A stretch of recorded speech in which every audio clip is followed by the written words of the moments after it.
नमस्कार दोस्तों, मैं मुनीसा आप सभी का डायनेमिक टेक सॉल्यूशन में स्वागत करती हूं। दोस्तों, आज इस वीडियो में डिस्कस करेंगे बुद्धि के सिद्धांत के बारे में। जानेंगे कि बुद्धि क्या है, कितने प्रकार के होते हैं और कौन कौन से सिद्धांत हैं। इन सारे को एक एक करके डिटेल्स में जानेंगे। दोस्तों, अगर आपने इस चैनल को अभी तक सब्सक्राइब नहीं किया है तो प्लीज सब्सक्राइब कर दीजिएगा। चलिए दोस्तों, सबसे पहले जानते हैं बुद्धि के बारे में। सर्वप्रथम बुद्धि का प्रयोग किसने किया और कब किया, तो इसका आंसर होगा कि सर्वप्रथम बुद्धि का जो प्रयोग है फ्रांसिस गार्टेन ने किया और 1885 में किया। अगला पॉइंट यह है कि बुद्धि क्या है। बुद्धि जो है विभिन्न प्रकार की योग्यता है, या कह सकते हैं कि अगर आपके पास अन्य योग्यता है जैसे पढ़ाने की योग्यता है, या किसी के पास पढ़ाने की योग्यता के अलावा म्यूजिक या कोई और योग्यता है, वह बुद्धि कहलाती है। अगला पॉइंट यह है कि बुद्धि कैसी होती है, तो बुद्धि अमूर्त होती है, जिसे हम ना तो देख सकते हैं ना हम छू सकते हैं। अमूर्त का मतलब ही होता है जिसे हम ना तो देखते हैं ना तो हम छूते हैं, सिर्फ कल्पना या महसूस करते हैं। दोस्तों, इस पॉइंट को आप नोट कर लीजिएगा कि बुद्धि कैसी होती है, तो इसका आंसर होगा अमूर्त होती है, क्योंकि पेपर में यहाँ से डायरेक्ट कई बार पूछ लिया जाता है। किसी व्यक्ति में समस्या को हल करने की क्षमता या गुण जिसके पास अधिक होगा वह अधिक बुद्धि वाला व्यक्ति होता है। अब जानते हैं बुद्धि की परिभाषा के बारे में, क्योंकि बुद्धि का जो डिफिनेशन है सबने अलग अलग दिए हैं। सबसे पहले जानते हैं फ्रीमैन के अनुसार। फ्रीमैन के अनुसार जो बुद्धि है समायोजन, अधिगम और अमूर्त चिंतन की योग्यता है। या कह सकते हैं कि फ्रीमैन कहते थे कि बुद्धि में 3 चीजें होती हैं, समायोजन, अधिगम और चिंतन। टर्मन के अनुसार बुद्धि अमूर्त चिंतन के बारे में विभिन्न योग्यता तथा नाम है। टर्मन के अनुसार बुद्धि जो है अमूर्त होती है। अगला पॉइंट है बीने। बीने के अनुसार बुद्धि में 4 चीजें होती है, ज्ञान, आविष्कार, निर्देश और आलोचना। जब किसी व्यक्ति में ज्ञान है, आविष्कार करने की क्षमता है, निर्देश देने की क्षमता है, आलोचना करने की क्षमता है, तो वह सबसे अधिक बुद्धिमान व्यक्ति होता है। अगला पॉइंट है वुडवर्थ। वुडवर्थ के अनुसार बुद्धि कार्य करने की योग्यता है। कई बार पेपर में यह पूछ लिया जाता है कि बुद्धि जो कार्य करने की योग्यता है किसने दिया है, तो इसका आंसर होगा वुडवर्थ ने। वुड्रो के अनुसार बुद्धि ज्ञान अर्जन करने की क्षमता है। अगला पॉइंट है बकिंघम। बकिंघम के अनुसार बुद्धि सीखने की योग्यता है। अब जानते हैं बुद्धि के प्रकार के बारे में। थॉर्नडाइक और गैरेट के अनुसार बुद्धि 3 प्रकार की होती है, मूर्त बुद्धि, अमूर्त बुद्धि और सामाजिक बुद्धि। सबसे पहले जानते हैं मूर्त बुद्धि के बारे में। मूर्त बुद्धि को गायक या यांत्रिक भी कहा जाता है। मूर्त बुद्धि का जो संबंध होता है यंत्रों और मशीनों से होता है। मूर्त बुद्धि का जो लोग होते हैं अच्छे कारीगर, इंजीनियर, व्यापारी आदि बनते हैं।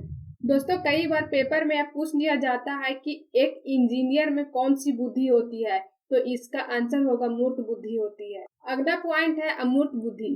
अमूर्त का मतलब होता है जिससे हम ना तो देख सकते ना हम छू सकते, बस कल्पना या महसूस कर सकते हैं। इस बुद्धि का आवश्यकता पढ़ने में, लिखने में, समझने में, तार्किक चिंतन करने में, कल्पना करने में या सोचने में पड़ती है। इस बुद्धि का जो लोग होते हैं डॉक्टर, लेखक, चित्रकार, मनोवैज्ञानिक, पत्रकार, कवि आदि बनते हैं। अगला पॉइंट है सामाजिक बुद्धि। सामाजिक बुद्धि का संबंध सामाजिक अनुकूलनशीलता से होता है। या कह सकते हैं कि सामाजिक बुद्धि समाज से जुड़े होते हैं और उनके लोगों से जुड़े होते हैं। और सामाजिक बुद्धि के जो लोग होते हैं अच्छे नेता, राजनेता, सामाजिक सुधारक, समाज सेवी आदि बनते हैं। दोस्तों, इन तीनों पॉइंट को अच्छे से नोट कर लीजिएगा, याद कर लीजिएगा, क्योंकि पेपर में कई बार डायरेक्ट यहाँ से यह पूछा जाता है कि एक इंजीनियर या एक कवि या एक समाज सुधारक में कौन सी बुद्धि होती है। क्योंकि पेपर में इसी तरह से क्वेश्चन पूछता है कि एक इंजीनियर में कौन सी बुद्धि होती है, तो इसका आंसर होगा मूर्त बुद्धि होती है। या ये भी पूछ सकता है कि एक कवि में कौन सी बुद्धि होती है, तो इसका आंसर होगा अमूर्त बुद्धि होती है। या यह पूछ सकता है कि एक राजनेता में, समाज सुधारक में कौन सी बुद्धि होती है, तो इसका आंसर होगा सामाजिक बुद्धि होती है। अब जानते हैं बुद्धि के विशेषताएं के बारे में। इसकी विशेषता यह है कि बुद्धि जो है अमूर्त संप्रत्यय होता है। बुद्धि जो है अमूर्त होती है, जिसे ना तो हम देख सकते हैं ना ही छू सकते हैं, बस इसे हम महसूस या कल्पना कर सकते हैं। अगला पॉइंट यह है कि बुद्धि परिवर्तनशील होता है। जैसे जैसे आपको आयु बढ़ती है आप में बुद्धि परिवर्तन होते रहता है। या कह सकते हैं कि जब आप स्कूल जाते हैं तो बिल्कुल जीरो होते हैं, लेकिन वहां जाने के बाद वहां का शिक्षक आपको पढ़ा कर लिखा कर एक बेहतर इंसान बना देता है, जिससे आप में परिवर्तन होता है, आपके बुद्धि में परिवर्तन होता है। अगला पॉइंट यह है कि बुद्धि पर सामाजिक और वंशानुक्रम दोनों का प्रभाव पड़ता है। बुद्धि जो है जन्मजात योग्यता है। अगला पॉइंट यह है कि बुद्धि का विकास जन्म से लेकर किशोरावस्था के मध्य काल तक होता है। यह किसने कहा है? तो प्रिंटर ने। कई बार पेपर में यह पूछ लिया जाता है कि बुद्धि का जो विकास जन्म से लेकर किशोरावस्था के मध्य काल तक होता है, किसने कहा है? तो इसका आंसर होगा प्रिंटर ने। बुद्धि पर सर्वाधिक प्रभाव वातावरण का पड़ता है। जैसे कह सकते हैं कि अगर आपका वातावरण अच्छा होगा, पॉजिटिव होगा, तो आप बुद्धि को ज्यादा डेवलप करेंगे। और नाम मात्र का जो प्रभाव पड़ता है वंशानुक्रम का पड़ता है। अब जानते हैं बुद्धि के सिद्धांत के बारे में। पहला सिद्धांत है एक कारक सिद्धांत, जिसका प्रतिपादक अल्फ्रेड बीने है, या इसे एक खंड का सिद्धांत भी कहते हैं। अल्फ्रेड बीने के अनुसार बुद्धि केवल एक प्रकार की होती है और एक समान की होती है। इस सिद्धांत की आलोचना हुई, इसलिए इसे निरंकुशवादी सिद्धांत भी कहते हैं। दोस्तों, इस पॉइंट को आप नोट कर लीजिएगा कि एक कारक सिद्धांत या एक खंड सिद्धांत, या इसे निरंकुशवादी सिद्धांत भी कहते हैं। अगला सिद्धांत है द्वितत्व सिद्धांत। इस सिद्धांत का प्रतिपादक स्पीयरमैन है। स्पीयरमैन ने बुद्धि के दो तत्व बताए हैं। पहला है सामान्य तत्व और दूसरा है विशिष्ट तत्व। सामान्य तत्व को उन्होंने जनरल फैक्टर और विशिष्ट तत्व को स्पेसिफिक फैक्टर कहते हैं। जनरल फैक्टर को जीएफ और स्पेसिफिक फैक्टर को एसएफ कहते हैं। अगर पूछा जाए कि जीएफ और एसएफ फैक्टर किसने दिया, तो इसका आंसर होगा स्पीयरमैन ने। स्पीयरमैन ने बाद में एक और तत्व को जोड़ा, इसे त्रितत्व या त्रिखंड का सिद्धांत कहते हैं। इसलिए दोस्तों याद रखिएगा कि द्वितत्व का सिद्धांत किसने दिया, तो स्पीयरमैन ने। जीएफ और एसएफ किसने दिया, तो स्पीयरमैन ने। और त्रितत्व या त्रिखंड का सिद्धांत किसने दिया, तो इसका भी आंसर स्पीयरमैन होगा। अगला सिद्धांत है बहुकारक सिद्धांत। बहुकारक सिद्धांत का प्रतिपादक थॉर्नडाइक है। बहुकारक सिद्धांत को ही बहुतत्व का सिद्धांत भी कहा जाता है।